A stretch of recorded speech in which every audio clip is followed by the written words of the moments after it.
Méditation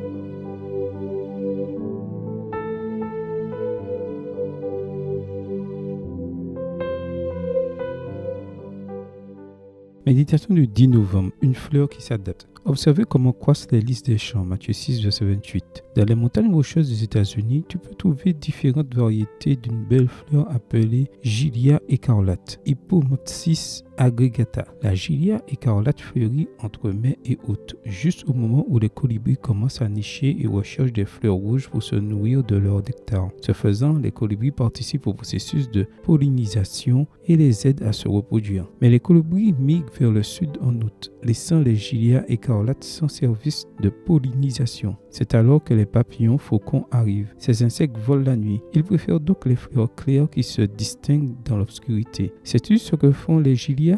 En août, elles changent de couleur. Lorsque les papillons commencent à arriver, mais qu'il y a encore des colibris, les Gilia deviennent roses, afin que tous les deux puissent les voir. Lorsqu'il ne reste plus que les papillons, elles deviennent complètement blanches. La capacité de la Gilia écarlate à s'adapter chaque année à la faune qui l'entoure a captivé les scientifiques. La vie est souvent comme la Gilia écarlate. Un jour, tu as la santé, un travail et une belle famille. Et le lendemain, tu peux te retrouver malade, au chômage ou traverser un processus de deuil. La seule chose constante dans la vie est le changement et comme nous ne pouvons pas prédire ce que demain nous réserve, notre meilleure option est d'apprendre des fleurs comme la Gilia écarlate et de nous adapter aux circonstances. Mais pour beaucoup, le processus d'adaptation ne se fait pas naturellement. Nous aimons la commodité et résistons souvent au changement. Par conséquent, pour survivre, nous devons apprendre à fonctionner dans n'importe quelle situation et à être proactif. L'apôtre Paul est un bon exemple de cette attitude. Dans Philippiens 4, verset 11, Paul souligne qu'il a appris à vivre dans toutes sortes de circonstances. Il précise ensuite « Je sais vivre dans l'humiliation